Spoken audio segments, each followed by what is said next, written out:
নমস্কার বন্ধুরা, welcome to ST unique sports. বন্ধুরা, এই ভিডিওতে আমরা কথা বলবো কিছু ফুটবল আপডেট নিয়ে এবং দুটো হাই ভোল্টেজ সেমিফাইনাল ম্যাচ নিয়ে এবং ট্রান্সফার উইন্ডোতে শেষ মুহূর্তে কি খেলা হতে চলেছে সেই নিয়ে একটু হালকা আলোচনা করব আমরা এই ভিডিওতে। খুবই ইন্টারেস্টিং একটা ভিডিও হবে, শুরু থেকে শেষ পর্যন্ত দেখো। আর ভিডিও ভালো লাগলে সকলে একটু লাইক শেয়ার করে দিও।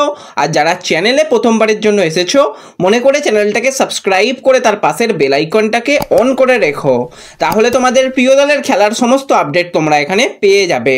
তো চলো আর দেরি না করে ভিডিও শুরু করা যাক।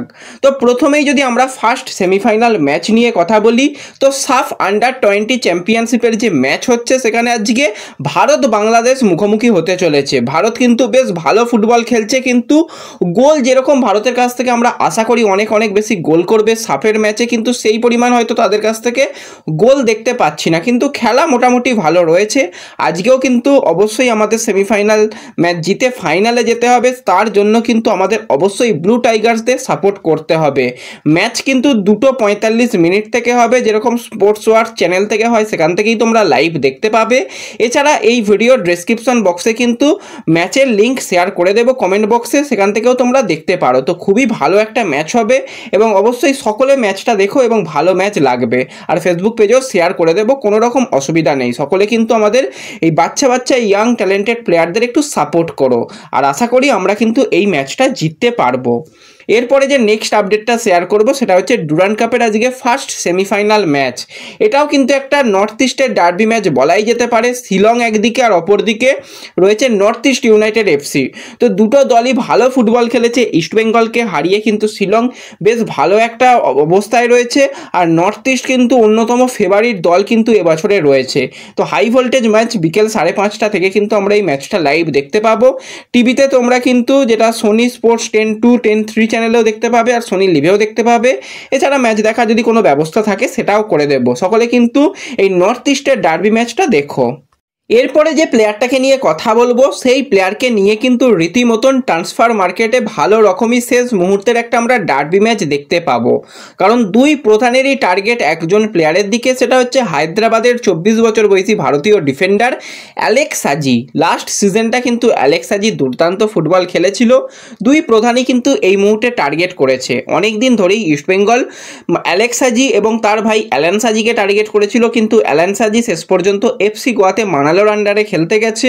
আর অ্যালেক্স সাজির সঙ্গে কথাবার্তা অনেক দূর এগিয়ে ফেললেও ক্লাবের সঙ্গে কন্ট্রাক্টেড প্লেয়ার, ক্লাব রীতিমতন তাকে পে করে আসছে।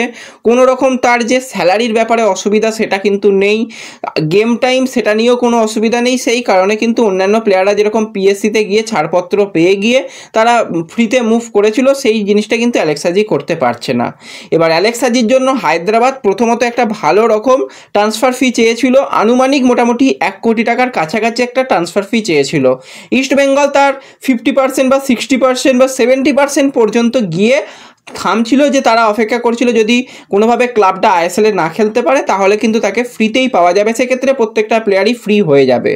তো এই পর্যন্ত ব্যাপার ছিল। আর এখানেই কিন্তু 2-1 দিন আগে মোহনবাগান সুপার জায়েন্টও তারা ইনকোয়ারি করেছে যে যদি অ্যালেক্স সাজিকে পাওয়া যায়, কারণ তাদের ডিফেন্স লাইনে আনোয়ার চলে যাওয়ার পর ভারতীয় ডিফেন্ডারের একটু অভাব রয়েছে, সেই জায়গাতেই তারা চাইছে অ্যালেক্স সাজিকে। তো এই জায়গাতেই মেন ব্যাপার। এবং কালকে তোমাদের যেরকমটা জানিয়েছিলাম, আইএসএলের তরফ থেকে যেটা শিডিউল ঘোষণা করা হয়েছে সেখানে কিন্তু হায়দ্রাবাদের নাম রয়েছে এবং হায়দ্রাবাদের প্লেয়ার হিসেবে অ্যালেক্স সাজির ছবিও রয়েছে। দেখো, এগুলো কোনো রকম ব্যাপারই নয়, যে কোনো প্লেয়ার এখন যেহেতু ট্রান্সফার উইন্ডো ওপেন রয়েছে মুভ করতেই পারে, ওটা কোনো ব্যাপারই নয়। এবার অ্যালেক্স সাজিকে ছেড়ে দিলে হায়দ্রাবাদের এমনি প্লেয়ার নেই বললে চলে, বিশেষত তাদের গোলকিপার প্লেয়ার হিসাবে একজন খুব সম্ভবত প্লেয়ার রয়েছে, কোনো সিনিয়র প্লেয়ার নেই, ডিফেন্ডার প্লেয়ার নেই, মাঝমাঠের প্লেয়ার নেই, কিছুই প্লেয়ার নেই। তো সেই জায়গা থেকে দলটা আইএসএলে কীভাবে নামবে জানা নেই। আর যেরকম একটা জিন্দালের কোম্পানি তাদের সঙ্গে যোগদান করবে বলেছিল, তারও অফিসিয়াল সিগনেচার হওয়ার এখনও পর্যন্ত কোনো আপডেট নেই। এবং তারা রীতিমতন অনেকগুলো 10টা মতন ট্রান্সফার ব্যান খেয়ে রয়েছে। ক্লাব লাইসেন্সও কিন্তু তাদের নেই, ক্লাব লাইসেন্স যদি না পাস করতে পারে আইএসএলে খেলতে পারবে না, অনেকগুলো ব্যাপার রয়েছে। তো ইস্টবেঙ্গল কিন্তু এই জায়গাতে একটা স্মার্ট মুভ করতে পারে, এমনকি মোহনবাগানও ভালো একটা মুভ করতে পারে। হালকা কিছু হয়তো টাকাও তারা দেবে, তার সাথে সাথে কিছু প্লেয়ার দেবে। ইস্টবেঙ্গলের ক্ষেত্রে কিন্তু হাতে কিছু অপশান রয়েছে যাদের দিয়ে কিন্তু এই প্লেয়ারকে নেওয়া যেতে পারে। আর অপরদিকে মোহনবাগানের কাছেও কিন্তু কিছু প্লেয়ার রয়েছে। মোহনবাগানের ক্ষেত্রে প্রথম যেটা প্লেয়ার সেটা হচ্ছে সুমিত রাঠি। সিনিয়র দলের হোমেও লাগে না, যোগ্যেও লাগে না, কিন্তু রীতিমতন ট্যালেন্টেড প্লেয়ার। যে বছর এটিকে চ্যাম্পিয়ন হয়েছিল সে বছর কিন্তু দারুণ ফুটবল খেলেছিল সুমিত রাঠি। বেস্ট ইয়াং প্লেয়ারের অ্যাওয়ার্ডটাও কিন্তু সুমিত পেয়েছিল, কিন্তু দিনে দিনে গেম টাইমের অভাব, বেঞ্চের বাইরেও যদি কিছু হয় সেই জায়গায় সুমিত রয়েছে। তো সুমিতকে ছাড়ার জন্য মোহনবাগান কিন্তু রীতিমতন আগ্রহী রয়েছে, কারণ পরের সিজনেই তার কন্ট্রাক্ট শেষ হয়ে যাচ্ছে। ফ্রি প্লেয়ারকে ছেড়ে দেওয়ার থেকে এরকম একটা স্মার্ট বিজনেস করে নেওয়া ভালো। তো সেক্ষেত্রে তারা সুমিত রাঠিকে ছাড়তে পারে, তার সাথে সাথে আর্স আনোয়ার শেখ যে গোলকিপার তাকেও কিন্তু ছাড়তে পারে, কারণ আর্স আনোয়ার শেখ রীতিমতন গোয়াতে গিয়েছিল কিন্তু তাকে আবার তাড়াতাড়ি ফিরিয়ে আনা হয়েছিল, কারণ মোহনবাগানের গোলকিপারের জায়গাটা একটুখানি সমস্যা সেই মুহূর্তে হচ্ছিল বলে। তো এই প্লেয়ারকে নিয়েও খুব একটা প্ল্যানিং নেই। এই দুটো প্লেয়ারকে দিয়ে হায়দ্রাবাদের তরফ থেকে অ্যালেক্স হাজিকে চাইতে পারে। আর ইস্টবেঙ্গল কিন্তু দুটো কেন, ইস্টবেঙ্গল চাইলে 3-4টে প্লেয়ারকেও দিয়ে দিতে পারে, তাদের কোনো রকম অসুবিধা নেই। প্রথম যেটা প্লেয়ার সেটা হচ্ছে 26 বছর বয়সী রাইট ব্যাকের প্লেয়ার সার্থক গলুই।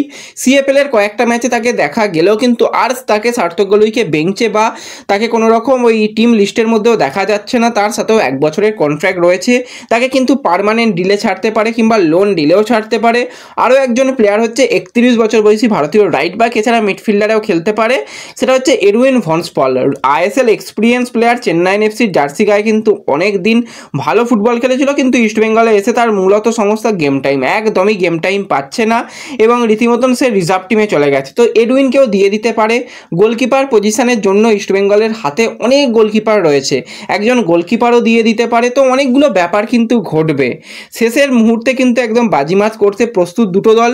আর ইস্টবেঙ্গল যদি অ্যালেক্স হাজিকে পেয়ে যায় তো ইস্টবেঙ্গলের ডিফেন্সের সমস্যা অনেকটাই সমাধান হয়ে যাবে। অ্যালেক্স হাজি, আনোয়ার, হেক্টর, হিজাজি আর মোটামুটি যারা প্লেয়ার রয়েছে তারা কিন্তু ব্যাকআপে চলে গেলেও কিন্তু দারুণ পরিমাণে তাদের শক্তিশালী ডিফেন্স হয়ে যাবে। আর মোহনবাগানের ক্ষেত্রেও কিন্তু ডিফেন্সের একটুখানি সমস্যা রয়েছে। দীপেন্দু বাচ্চা ছেলে, তাকে আরও কিছুটা গেম টাইম দিলে সে এক্সপিরিয়েন্স প্লেয়ার হয়ে উঠতে পারবে, কিন্তু আনোয়ারের জায়গা পূর্ণ করার মতন ভারতে কোনো রকম প্লেয়ার নেই। তারা কিন্তু অ্যালেক্স হাজিকে এনে 19-20-এর একটা 19-20-এর নয় আরও বেশি তফাৎ হবে, তবুও কিন্তু তারা একটা সেই জায়গায় অপশান পূরণ করতে পারে। তো শেষ মুহূর্তে কিন্তু এরকম একটা লড়াই চলবে, দুই প্রধানই কিন্তু চাইবে যে এই প্লেয়ারকে যাতে কোনোভাবে পাওয়া যায়। সেই লড়াইটা কিন্তু দুর্দান্তভাবে জমতে চলেছে, তো সেই দিকে আমাদের নজর থাকবে। আর শেষ মুহূর্তে ইস্টবেঙ্গল আরও কিছু সাইনিংয়ের জন্য চেষ্টা চালাচ্ছে, একদম 31 তারিখ রাত্রির পর্যন্ত কিন্তু কিছু সাইনিং হওয়ার কথা রয়েছে। তো দেখা যাক, সেই দিকেও আমাদের নজর থাকবে। তো ম্যাচ দেখো, তার সাথে সাথে ট্রান্সফার মার্কেটও ফলো রেখো। তো এই ভিডিওতে এটুকুই আলোচনা করার ছিল। ভিডিও ভালো লাগলে একটু লাইক শেয়ার করে দিও। চ্যানেলে যারা প্রথমবারের জন্য এসেছো চ্যানেল সাবস্ক্রাইব করে নিও, আর ভিডিও একটু সকলের সঙ্গে শেয়ার করে দিও। তো দেখা হচ্ছে পরবর্তী ভিডিওতে। ধন্যবাদ।